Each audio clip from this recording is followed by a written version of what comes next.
মাছ ছোট হোক কিংবা বড়, ছুরি বটি ছাড়াই এখন আপনারা খুব সহজেই কিন্তু মাছ আঁশ ছাড়িয়ে কেটে নিতে পারবেন, কিংবা আপনাদের বটিতে ধার চলে গেলে বাড়িতেই খুব সহজেই জং পরিষ্কার করে ধার করে নিতে পারবেন।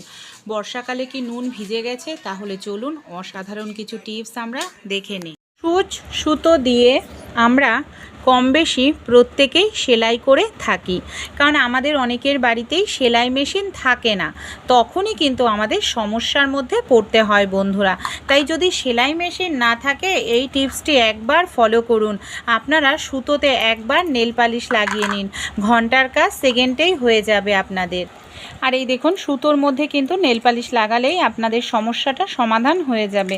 কারণ যাদের চোখে সমস্যা, সূচে সুতো পরাতে অসুবিধা হয়, আর নেল পালিশ আমাদের প্রত্যেকের বাড়িতেই কিন্তু থাকে বন্ধুরা। এই দেখুন, সুতোর মাথাটা দেখতে পাচ্ছেন এখানে, এই যে সুতোর মাথাটা রয়েছে। কি করবেন, যাদের চোখে সমস্যা এইভাবে সুতোর মাথাতে সামান্য পরিমাণ একটু নেল পালিশ লাগিয়ে নিন।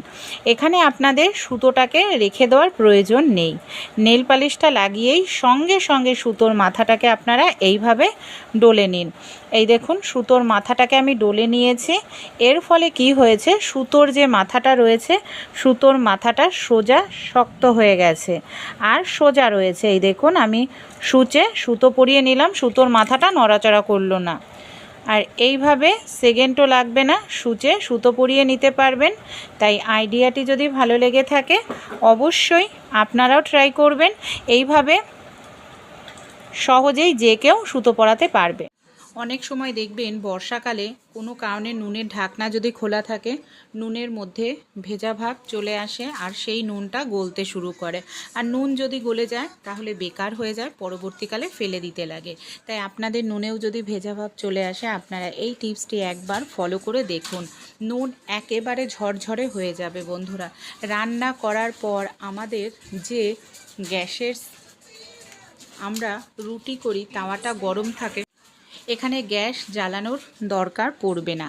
রুটি করার পর যে তাওয়াটা গরম থাকবে, সেই গরম তাওয়ার উপরে আপনারা কি করবেন, যে নুনটা ভেজা ভাব চলে এসছে সেই নুনটাকে এইভাবে ছড়িয়ে দিন। যেহেতু রুটি করার পর তাওয়াটা আমাদের অনেকটা সময় গরম থাকে, গরম তাওয়ার উপরে এইভাবে 5 থেকে 6 মিনিট যদি আমরা রেখে দিই, তাহলে আমাদের যে নুনটা একেবারে ভেজা ভাব চলে এসেছিল, সেই নুনটার আর্দ্রতা শুকিয়ে যাবে, নুনটা একেবারে ঝরঝরে হয়ে যাবে।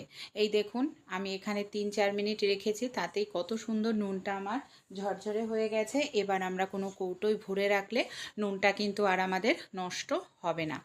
ভালো লাগলে টিপসটি, বা আপনাদেরও যদি কোনো সময় নুন ভিজে যায়, ভেজা ভাব চলে আসে, এই টিপসটি অ্যাপ্লাই করে আপনারাও কিন্তু দেখতে পারেন। পরবর্তী টিপসটি চলুন দেখে নিই। পেঁয়াজ আমরা কম বেশি প্রত্যেকেই খেয়ে থাকি। অনেক সময় দেখবেন ঝিরিঝিরি করে পেঁয়াজ কাটতে আমাদের খুবই অসুবিধা হয়। আজকে আমি আপনাদের সহজ একটি টিপস শেয়ার করব।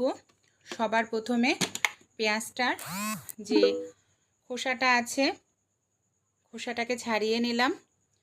এবার পেঁয়াজটাকে এইভাবে 4 সাইড ঘুরিয়ে ঘুরিয়ে কিছুটা গ্যাপ দিয়ে আমাদের কেটে নিতে লাগবে। এই দেখুন, এইভাবে আমি 4 সাইড ঘুরিয়ে ধীরে ধীরে কেটে নিয়েছি। শেকড়ের যে মাথার অংশটা, সেটাকে কিন্তু কাটবেন না, তাহলে পেঁয়াজের পাট খুলে যাবে। এবার আপনারা যত ঝিরিঝিরি করে কাটতে চান পেঁয়াজ, তত ঝিরিঝিরি করেই কেটে নিতে পারবেন, কোনো রকম আপনাদের অসুবিধাই হবে না। এই দেখুন কতটা সুন্দর, এমনকি কতটা ঝিরিঝিরি করে এখানে আমি পেঁয়াজ কেটে নিচ্ছি। ভালো লাগলে আইডিয়াটি অবশ্যই কিন্তু আপনারাও ট্রাই করে দেখবেন। এইভাবে পেঁয়াজ কাটলে হাতের আঙুল কেটে যাওয়ার কোনো রকম সম্ভাবনা থাকে না, আর আপনাদের কাজটাও কিন্তু সহজ হয়ে যায়। কম বেশি আমরা অনেকেই সর্ষে বাটার তরকারি খেতে ভীষণ পছন্দ করি, কিন্তু সর্ষে বাটার তরকারি খেলে অনেক সময় কি হয়, আমাদের গ্যাস অম্বল হয়ে যায়, যার কারণে পছন্দ করলেও কিন্তু অনেক সময় খাই না। এর জন্য ছোট্ট একটি টিপস অ্যাপ্লাই করতে হবে। সর্ষের পেস্টের মধ্যে সামান্য পরিমাণে একটু জল দিয়ে দিন, তারপর সর্ষের পেস্টটাকে ছাঁকনি দিয়ে এইভাবে ছেঁকে নিন। তাহলে কি হবে, যে খোসাটা আছে সর্ষে বাটার, সেই খোসাটা আলাদা হয়ে যাবে। খোসাটাকে ছেঁকে তারপর যদি তরকারি রান্না করেন, তাহলে দেখবেন সর্ষে বাটার তরকারি খেলে আর কখনোই কিন্তু আপনাদের গ্যাস অম্বল হবে না, গলাপুক জ্বালাও করবে না। ভালো লাগলে এই ছোট্ট আইডিয়াটি অবশ্যই আপনারাও অ্যাপ্লাই করবেন।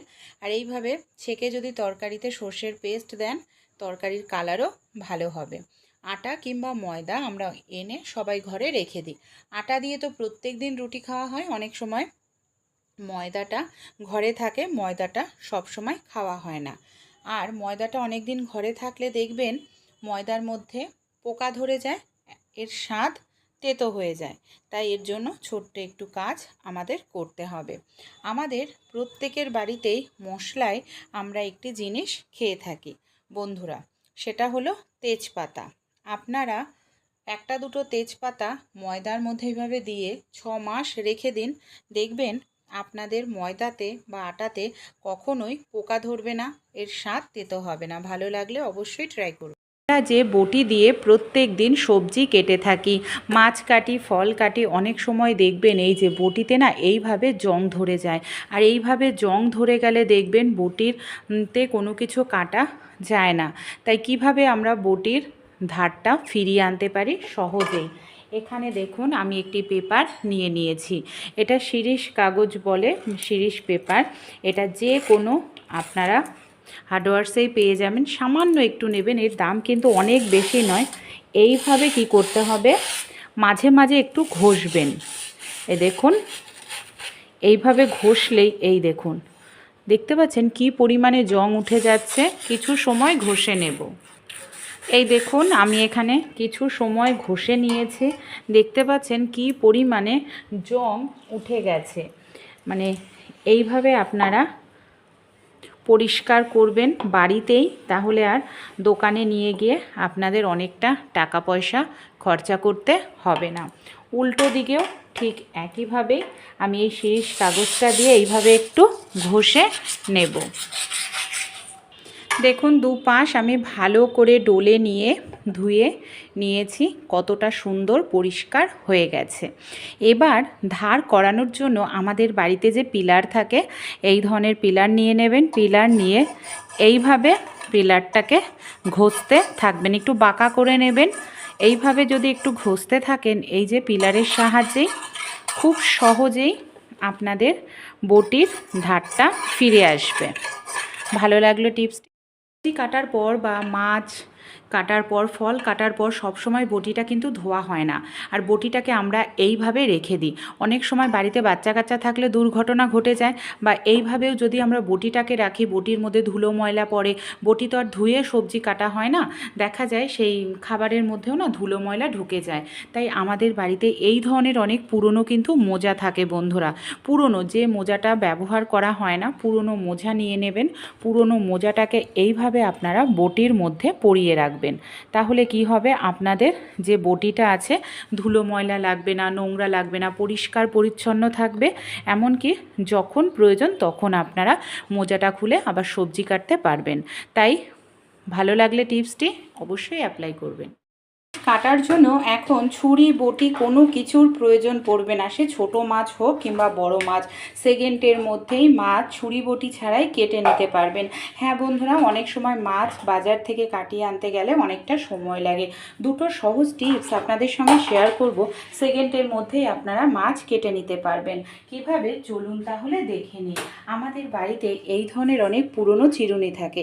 পুরনো চিরুনি হলেও এখানে আমি পরিষ্কার করে নিয়েছি। যে চিরুনির এইভাবে ওপর দিকটা ধার থাকে, এরকম চিরুনি নিয়ে নেবেন।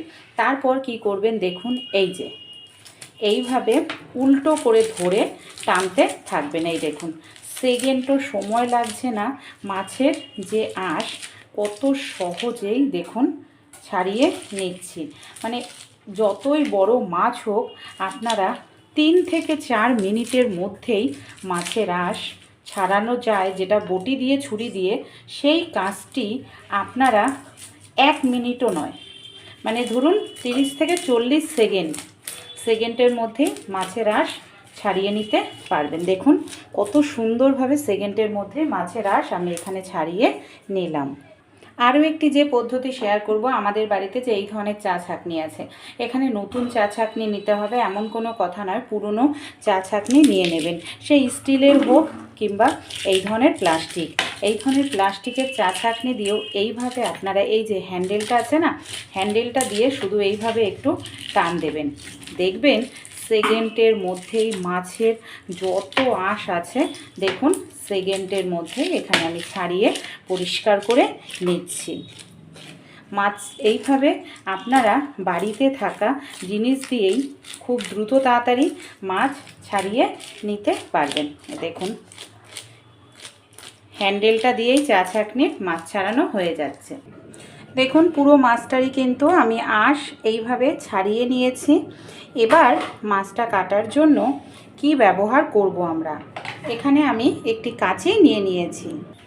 অনেক সময় যারা নতুন গৃহিণী ছুরি বটি দিয়ে মাছ কাটতে গেলে হাত কেটে যাওয়ার সম্ভাবনা থাকে, এইভাবে আপনারা কাঁচির সাহায্যেই কিন্তু সহজেই মাছের ডানা, কানকো, লেজ, আমি এখানে বড় মাছ দেখাচ্ছি, ছোট মাছও আপনারা সহজেই এই পদ্ধতিতে যে কোনো মাছ কেটে নিতে পারবেন। এই দেখুন